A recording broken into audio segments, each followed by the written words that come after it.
Thank you for tuning in to RTM Nation Online, where we believe that you will receive the abundance of peace, prosperity, security, stability, health, healing, and truth. If you would like to learn more about the ministry, click the link below. Also, don't forget to subscribe to the channel. Now let's get into the message.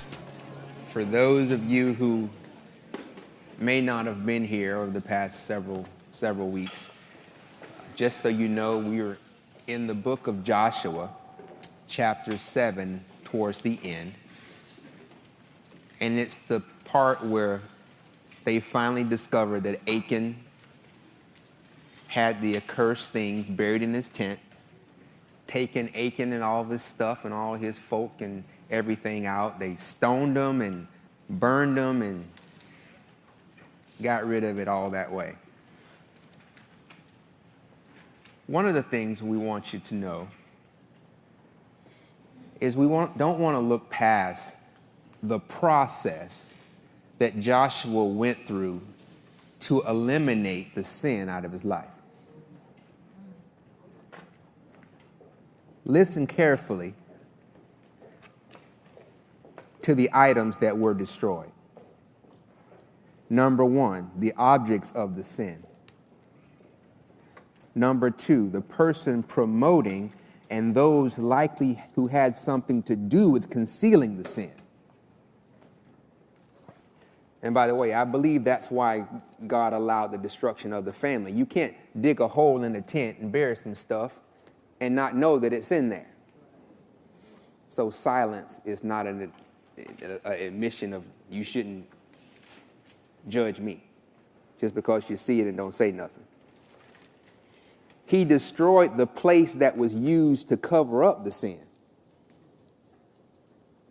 And he also eliminated any other thing that was likely infected by the sin. So we can say that Joshua sanitized his life from sin. Now, before we go further, I felt in my spirit as I was home studying that there's something that I want to make mention to you. So just kind of bear with me. Put a pin right there. I want to talk about why is it that we've spent so much time talking about sin and other related topics. You know, there's a school of thought, there's a line of thought that states you really shouldn't talk that much about sin. Instead, you should focus the majority of your time on righteousness. And what usually accompanies that thought process is an analogy that goes, something like this as an argument, as a discussion point against, that sin focus teaching from time to time. And it's like this: if you have a child and you tell the child not to touch the hot stove, what you've done is you've put the thought of the stove in the child's mind. And now the child's more apt to touch the hot stove. Likewise, if you tell a believer over and over and over again not to sin, you put sin in the forefront of their mind, presumably meaning that now they're more likely to commit the sin. And I understand that perspective. I do. I understand that view. Let me give you an alternative, though. And I'm not saying the alternative is necessarily a different view of what they're trying to express, but I just want to tell you a different approach to get to the same goal. Telling a child that the stove is hot and stopping there, just telling them that the stove is hot only, in my opinion, is an incomplete lesson. In that regard, I would have to say that that teacher has come up short and has left that student or disciple exposed.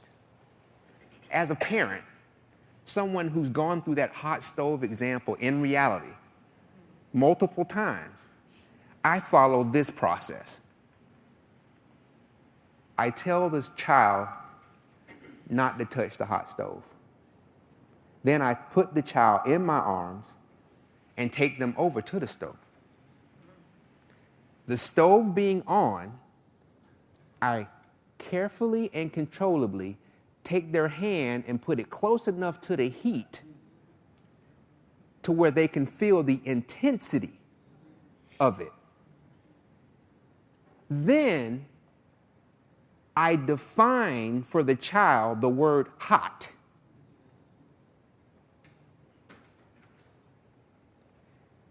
That definition, that defining hot, takes the focus off the stove and it links the experience to something now I can use going forward. It provides the child with wisdom that both I and the child can use to help keep the child out of harm's way going forward. You see, that wisdom is transferable. It's not just to stove, but baby girl, that food is hot. That drink is hot. That grill is hot. The fire is hot. Likewise, for you as a believer, as I go through and I teach you, I'm not just trying to teach you sin as a message to say not to sin. It's far deeper than that. It's to let you know what sin is. It's to let you know how harmful sin can be and all the places sin can hide in your life. It's to expose you to the effects of sin and how that sin can keep you from experiencing the best God has for you.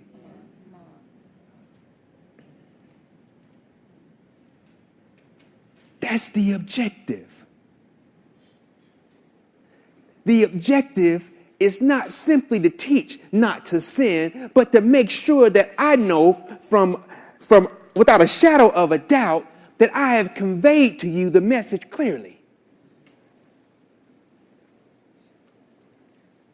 What is the message? The message is that, family, sin is hot. So don't touch it. Will we have just messages that are just blatant, obvious talks about righteousness? And we have, and yes, we will have more. But we cannot skip lessons. In the learning process, everything builds on the other. Establishing a firm foundation on certain principles give you the building blocks to now build a strong house.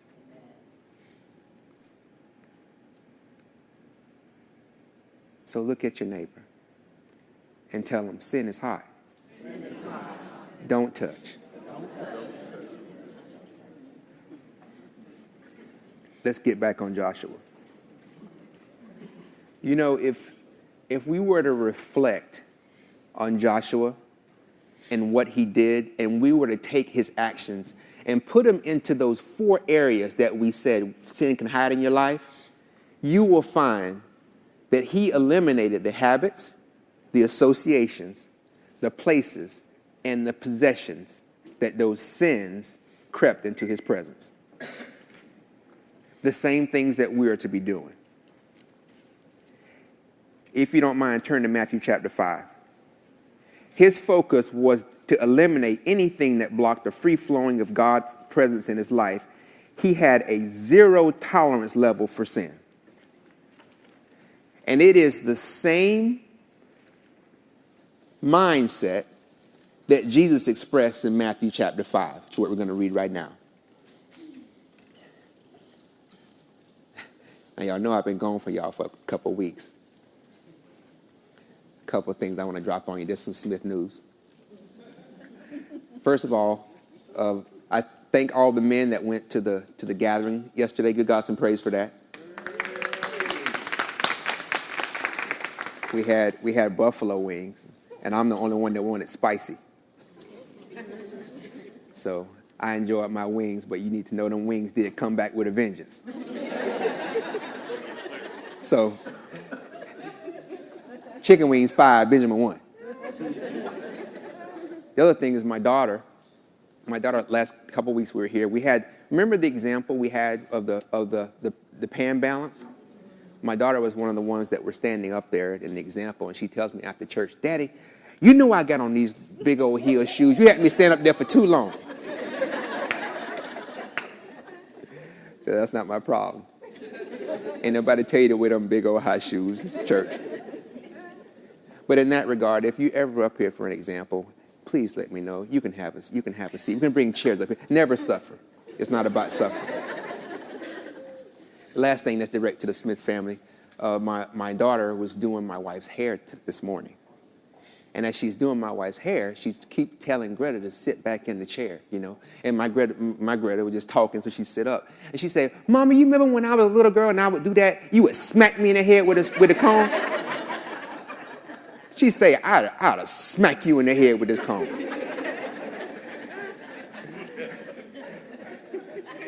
Greta looks over her shoulder, and she says, and if you do. She says, and if you do, you're going to feel what a punch from a grown woman feels like.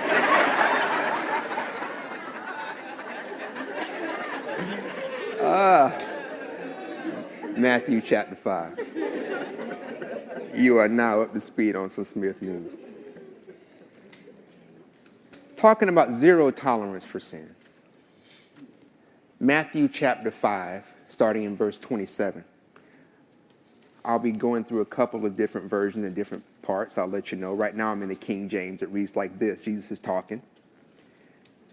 Ye have heard that it was said by them of old time, thou shalt not commit adultery. But I say unto you that whosoever looketh on a woman to lust after her has committed adultery with her already in his heart. The Message Bible reads like this. You know the next commandment pretty well, too. Don't go to bed with another spouse, but don't think you've preserved your virtue simply by staying out of the bed. Your heart can be corrupted by lust even quicker than your body. Those leering looks you think nobody notices, they also corrupt. Think about that. You know that's true. Thoughts can drop down in your heart, even if you never do anything from a physical base. That person cut you off in traffic. You know that thought to lift up that finger, that thought to, boy, I'd have rammed them with my car. You know those thoughts can get into your heart quick. Those thoughts that you just choke your boss right now, that slap your mom. Those thoughts just come into your head when people do stuff to you. When you see stuff, it can get in that heart quick. Much quicker than the reaction from your body. Ooh, that inkling to puncture all four tires and bust out every window. You've had it. Here's one that's subtle. When you find that $20 on the floor in the store, and instead of returning to customer service, you keep it. You had to think about that. I know you thought about returning it. Hey, I done spent $20 I done found on the floor in the store.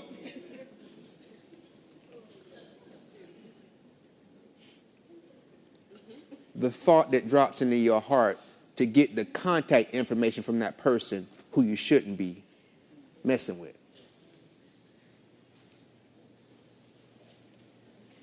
Those ideas to do things and to say things, those things drop into your heart quickly. Listen to this. Wrong ideas drop into your heart quick and remain. And regardless of whether or not you act upon them or not, if you allow them to remain in your heart, if you continue to entertain the thought, you are creating an environment for sin to thrive, grow, and become full grown. If you let it stay there long enough, it's going to take root. If you let it take root, never mistake that it's easy to dig up a seed than cut down a tree. Don't let it grow. Don't let it grow. Matthew 5:29 in the King James. If thy right eye offend thee, pluck it out, and cast it from thee, for it is profitable for thee that one of thy members should perish, and not that thy whole body should be cast into hell. And if thy right hand offend thee, cut it off, and cast it from thee, for it is profitable for thee that one of thy members should perish, and not that thy whole body should be cast into hell.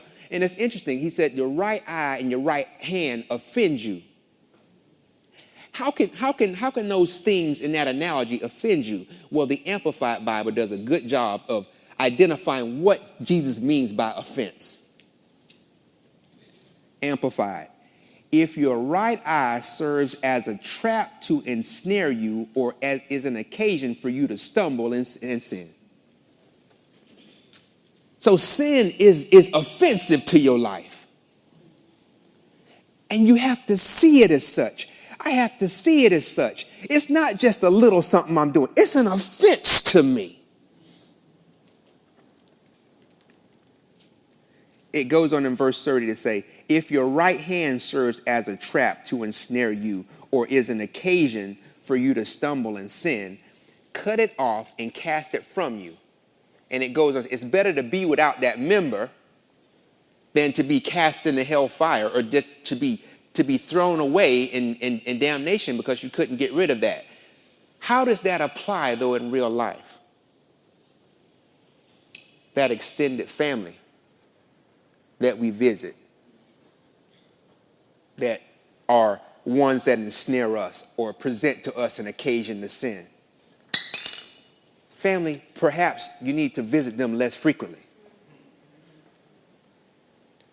That interaction or communication with that ex-husband or that ex-wife that always gets you into that snare, always gets you into that issue, that occasion to sin. Perhaps you need to minimize the interaction with that ex to the best of your ability. You got to be willing to pluck that eye out. That eye got to go.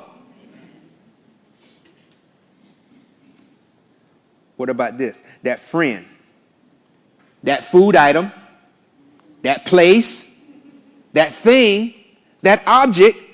Come on now, chop, chop. That right hand got to go. That's got to be your mindset. That's got to be your attitude. Here's what the commitment must be. The commitment must be that I'm going to do my part to minimize the number of things that can come between me and the best God has for me. I can embrace that. You need to embrace that.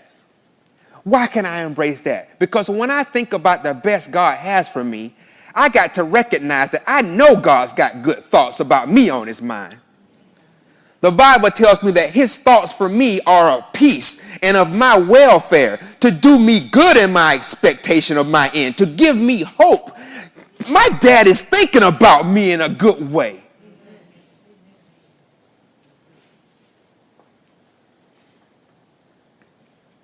Verse 29 in the Message Bible, Matthew chapter 5.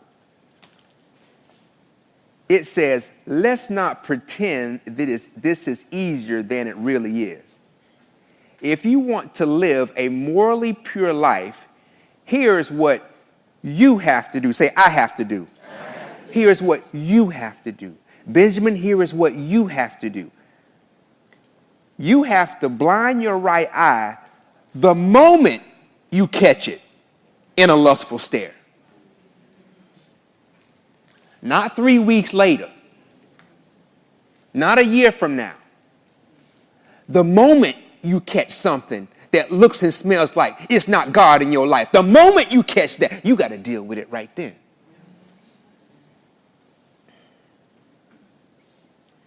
You have to choose, say I have to choose.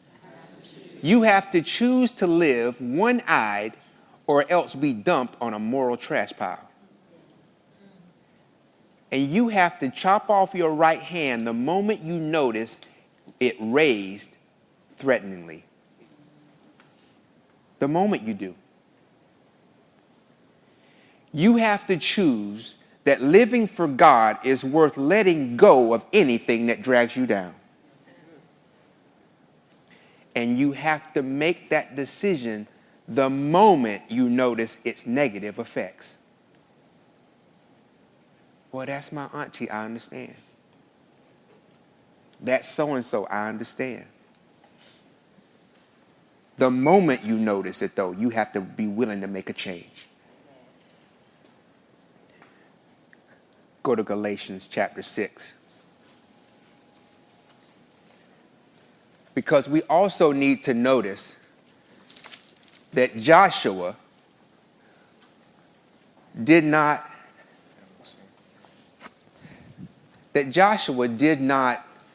destroy that sin on his own. Everybody threw stones at them jokers.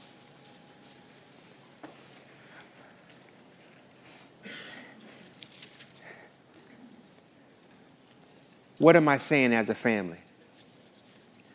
The simple fact that they threw stones along with Joshua at the focus of the sin in the camp says that as a family, my expectation and your expectation, you can say it, my expectation and your expectation should be that we resist sin and the devil collectively. We find it in the camp, we deal with it. You don't come and find Pastor Benjamin to deal with it. You deal with it. You're well equipped to deal with it. The same God in me, the same God in you. The authority is yours as well. They dealt with this thing collectively. Galatians 6, the Voice version of the Bible. My spiritual brothers and sisters, so he's talking about believers. If one of our faithful has fallen into a trap and is snared by sin, don't stand idle and watch his demise. Gently restore him. Important on that note for the word gently. Remember, our focus is zero tolerance for sin, not people. Gently restore him, being careful not to step into your own snare. In other words, we don't turn a blind eye. I want, and you should want, that we all live under the umbrella of accountability. Not accountability in a I'm better than you kind of way. Not accountability in my looking down at you kind of way, but an accountability that says, I know that you have my back in this fight against an enemy who wants to take me down. You're going to be a hedge for me whenever I need you to be, and likewise, I'll be the same for you.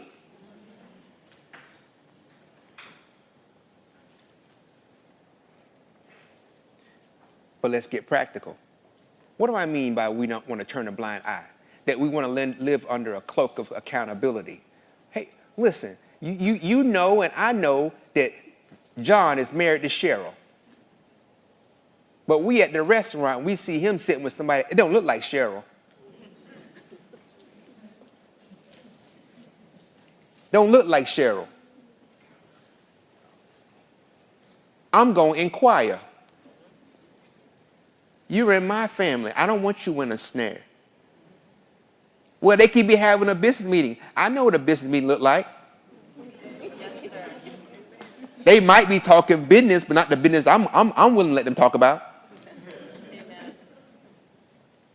I'm not talking about you ain't got to tear up the store. You ain't got to tear up the restaurant. Just a walk to the table. Hi, John, and this is.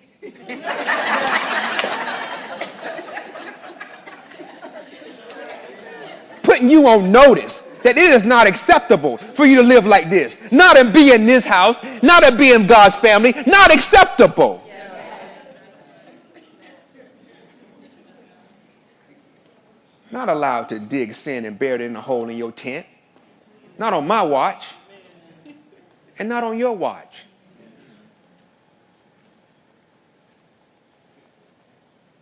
When you observe another Christian out of character,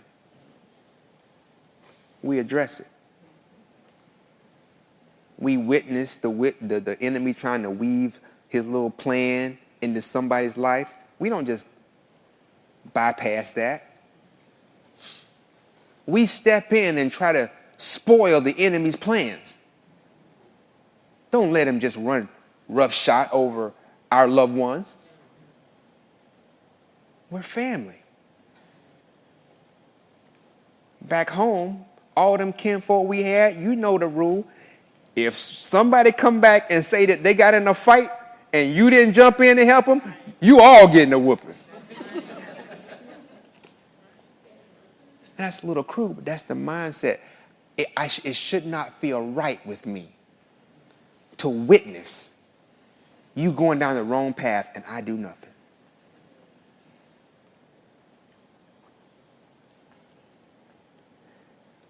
The atmosphere is another thing we want to talk about for zero tolerance for sin. And when you talk about the atmosphere, let's define a term. Self-correcting. We want a self-correcting atmosphere. The best churches, the best businesses, the best organizations, they have that. A self-correcting, self-adjusting atmosphere.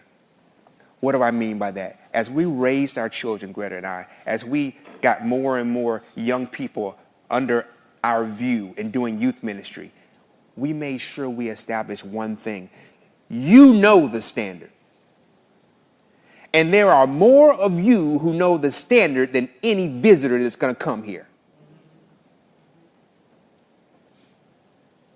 So the atmosphere of the right standard should be so thick, it should be powerful enough to eliminate anything that comes in here that's counter to it.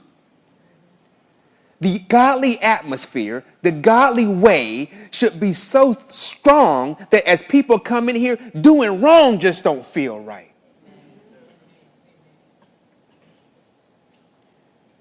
You don't have to come and tell Pastor Benjamin that so-and-so is doing something. It's 12 of y'all and one of them. The atmosphere that you present, just being in your presence, they shouldn't even feel comfortable continuing in the way they are. Still keeping your love for people, but not compromising who you are.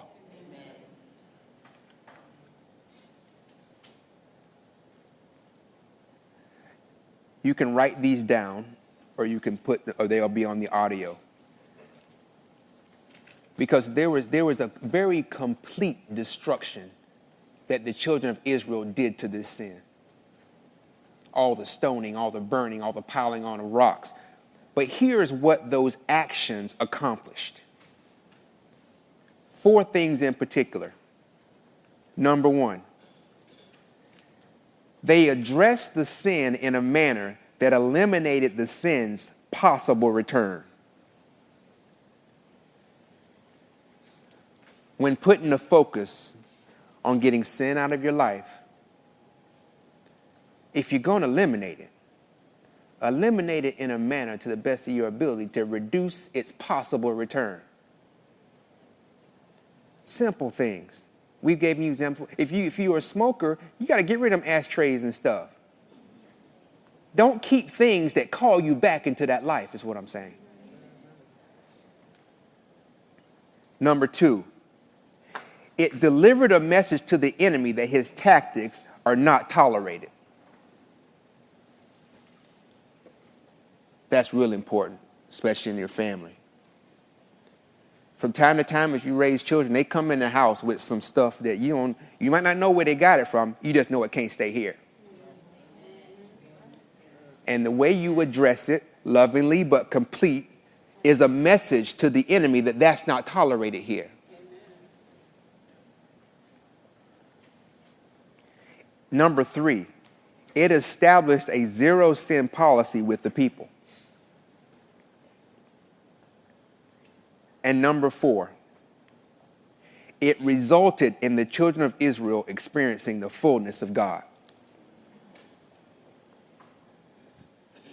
Go to Hebrews chapter 12.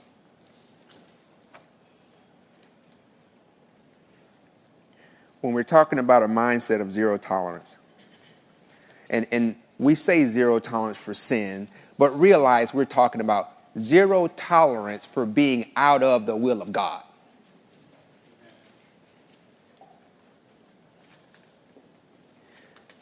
When we're working on zero tolerance, because we know those things, they just hinder that free flowing, that fluidness of God in our life.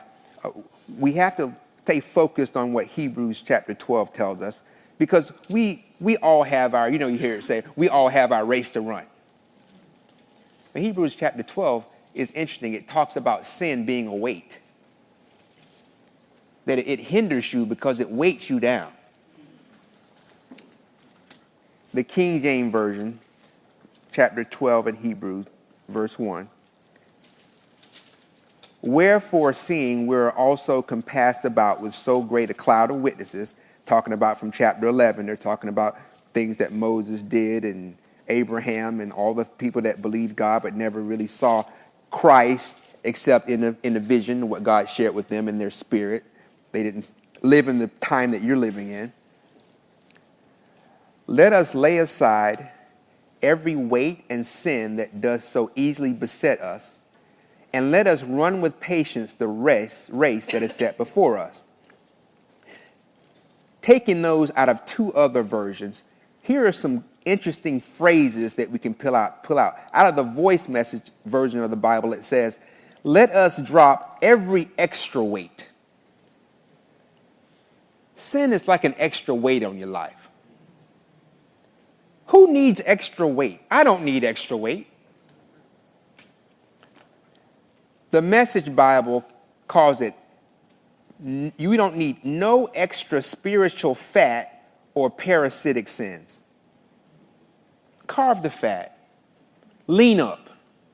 Run your race effectively, as sin-free as possible. Let's get back to Joshua chapter 8. In Joshua chapter 8,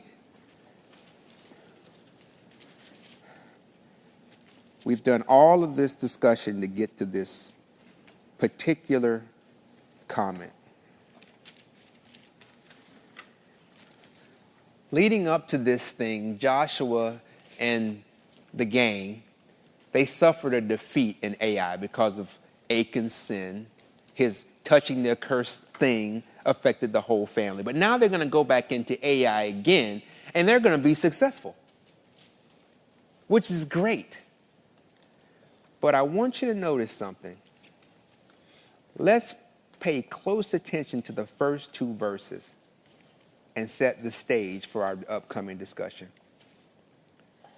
Joshua chapter 8, verses 1 and 2, reading out of the Voice version of the Bible.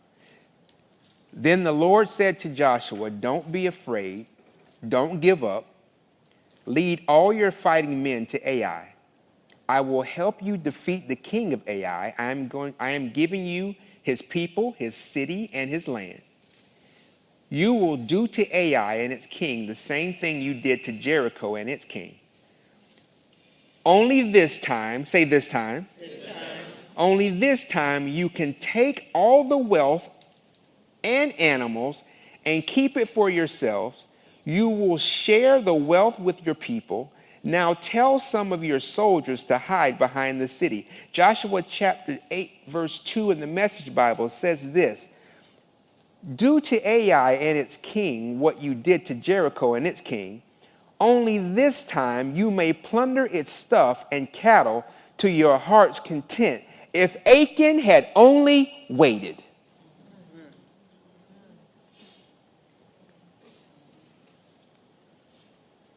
If he had only waited. If he didn't fall for the lust. If he didn't fall for the devil's invitation. If he had only waited, the very thing he was wanting for his family, God was going to give it to him.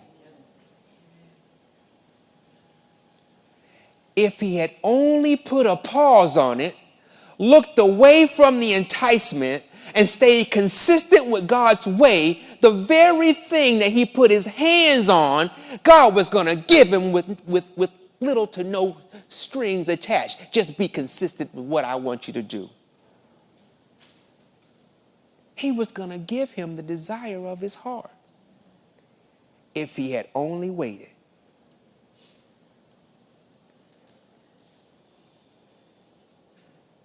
Look at Psalms 37. If this guy had only waited, not only would God have given him the desires of his heart for his family, for himself and his family, but his family and his possessions would still be here intact.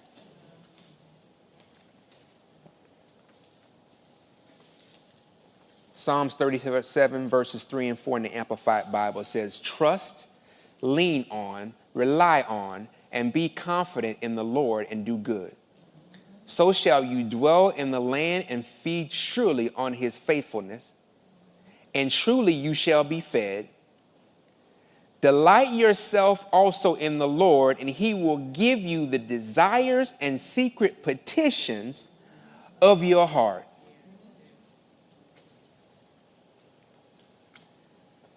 Here's what God wants me to tell you.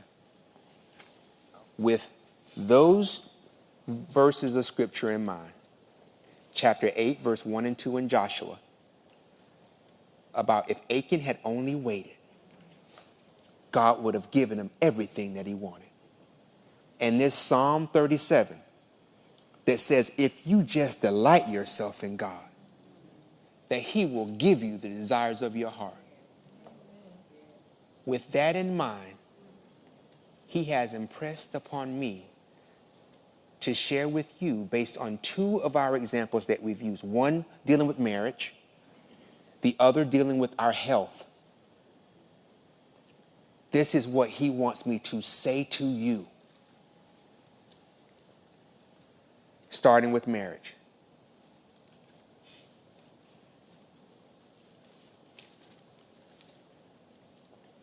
Let me make this point. I am not advocating either divorce. I am not advocating an abusive existence. I am not pretending to know any situation or the complexity of it. But I am going to say exactly what God wants me to say.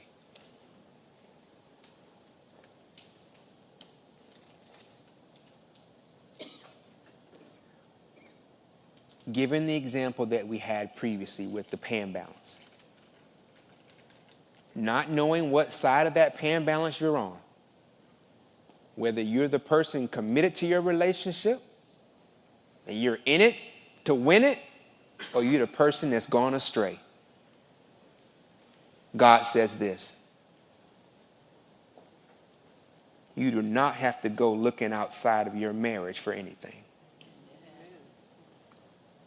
The very thing you desire is inside your very own home. You have to trust me. You have to trust me and stay the course with that person that truly loves you. I will give you the desires of your heart if you just stick with me. Satan has convinced you to focus on something and lay down what's beneficial to touch the accursed thing. And the accursed thing is not isolated to a person. The accursed thing can be a worldly way of thinking, or a philosophy of marriage that's different than the philosophy I've laid out.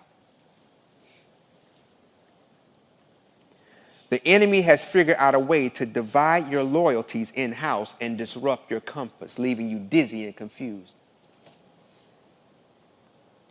He preyed on your disregard for living peaceably with each other. And you have allowed that sin of discord, of dislike, of anger and debate. You have allowed that sin to take root, and it is on the path of growing and becoming full grown. But even with all that, I am still God. And I can still make that relationship everything I promised. Your part is to turn away from the world's decoy. To don't take the enemy's substitute. To don't take the lie that everything I promised your marriage can be will be. Your part is to stick with my will, and your part is to stick with my way. My part, God says, is to change hearts. My part is to move situations and circumstances. My part is to inject favor. My part is to provide you strength for the journey. My part is to deliver on the promise. My part is to be God.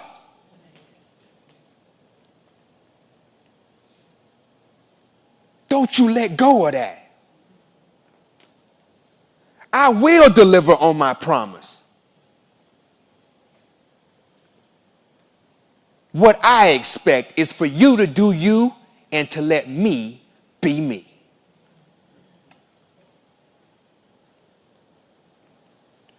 For those looking at having a healthier lifestyle, God says this. Whoever you are, begin today. Stop delaying it. Begin right now. Some of you know exactly when your health took a turn for the worst. Some of you don't even know when your health took a turn for the worst. Regardless, it doesn't matter. You need to start. The time is now to manage the weight. The time is now to get those medical numbers and ratios improved. The time is now to increase that cardio stamina. The time is now to get yourself healthier and better. Stop staring down the barrel of rising cholesterol and high blood pressure and all of these things that come and thrive in a poor diet, stress-filled, sedentary lifestyle. Yes, sir. Yes, sir. Amen. So whoever you are, start now.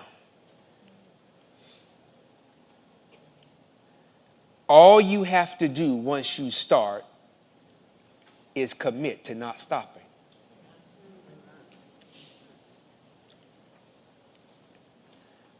The reward you seek is at the very end of you staying focused on what I have said.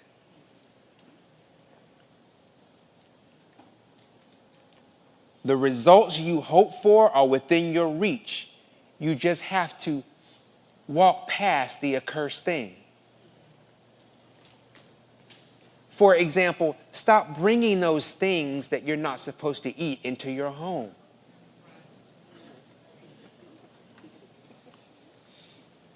Stop it today.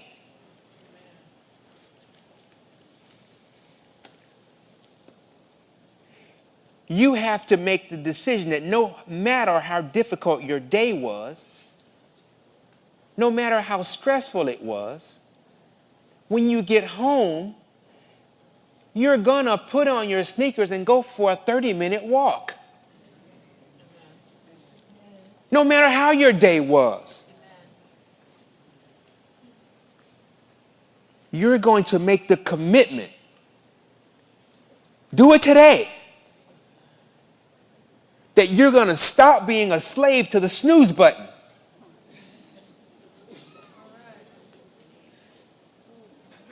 Not a joke. Stop being a slave to the snooze button. Get up and get after it.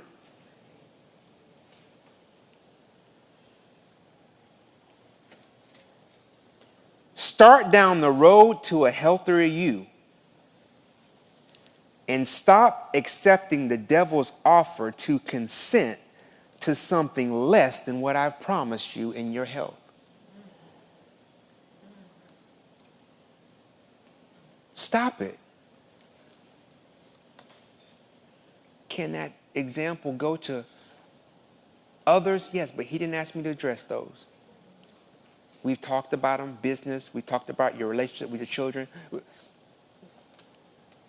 He said in marriage and in health, tell them that I said this.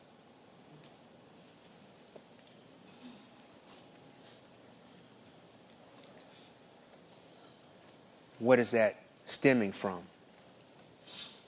In those two areas of your life, just like Achan, you can spend your time chasing something that the enemy and the world has presented to you, when all the time, if you just stick close to God and delight yourself in him, the things you want, he will give them to you as desires of your heart.